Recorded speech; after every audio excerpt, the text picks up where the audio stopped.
नमस्कार मित्रांनो, आजच्या व्हिडिओमध्ये आपल्याला शिक्षकांची पदोन्नतीबद्दल आपण या व्हिडिओमध्ये बघायचं आहे। बघा मित्रांनो, तुम्ही या चॅनलवरती नवीन असाल तर सबस्क्राइब करा आणि बेल आयकॉन प्रेस करायला विसरू नका मित्रांनो। बघा मित्रांनो, हे दिव्य मराठी न्यूजपेपरमध्ये शिक्षकांची पदोन्नतीचं न्यूज आले मित्रांनो।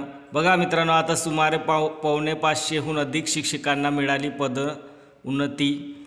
आता बघा मित्रांनो, याच्यात काही शिक्षकांनी नकार दिले पदोन्नतीला, काही शिक्षकांनी एक्सेप्ट केले, ते आपण सर्व डिटेल या व्हिडिओमध्ये बघायचं आहे मित्रांनो। चला तर मित्रांनो, आपण व्हिडिओ पुढे बघू काय दिले त्याच्यात। जिल्हा परिषदेतील विशेष शिक्षकांना पदोन्नतीवर बुधवारी दिनांक 6 मार्च रोजी अखेर पडदा पडला। रिक्त असलेले 453 जागा पदोन्नतीतून भरण्यात येणार होत्या, परंतु काही शिक्षकांनी सोयीची जागा न मिळाल्याने त्यांनी पदोन्नतीला नकार दर्शविला। तरीसुद्धा जवळपास 550 शिक्षकांना विशेष शिक्षकपदी प्रमोशन देण्यात आल्याची माहिती प्राप्त झाली मित्रांनो। बघा, याच्यात काही शिक्षकांनी काय केले, नकार दिले मित्रांनो। त्यांच्या सोयीनुसार जागा मिळाली नाही म्हणून त्यांनी काय केले, नकार दिले मित्रांनो। गेल्या कित्येक वर्षापासून पदवीधर शिक्षकांची पदोन्नती प्रक्रिया राबवण्यात आली नव्हती, त्यामुळे शिक्षकांमध्ये प्रशासन विरोधात प्रचंड असंतोष निर्माण झाला होता। या विषयाला घेऊन जानेवारी महिन्यात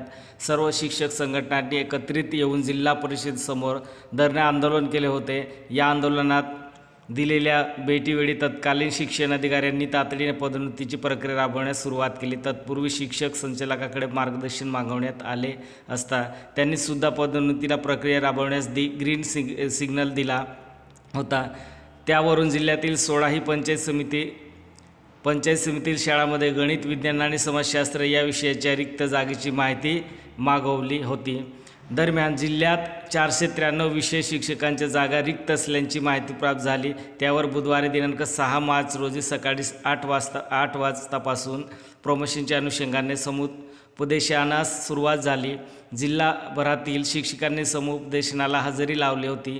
यात काही शिक्षकांना सोयीच्या जागा मिळाल्या नाही, त्यामुळे त्यांनी पदोन्नतीला नकार दर्शविला, तर जवळपास 550 शिक्षकांनी पदोन्नती स्वीकारली। सायंकाळी उशीरपर्यंत पदोन्नतीची प्रक्रिया सुरू असल्यामुळे विषयाने ह्या शिक्षकांची माहिती मिळू शकली नाही मित्रांनो। बघा, आता पोर्टलमधील किती शिक्षक भरले जात आहेत, 282 शिक्षकांचा समुपदेश होत आहे मित्रांनो।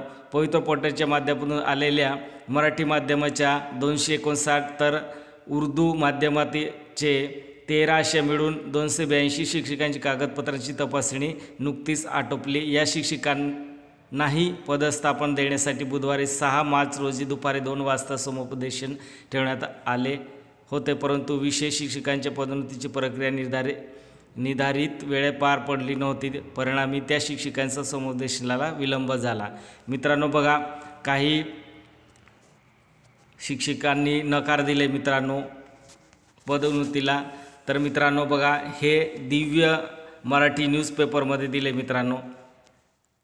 व्हिडिओ आवडला असेल तर सबस्क्राईब करा आणि बेल आयकॉन प्रेस करायला विसरू नका।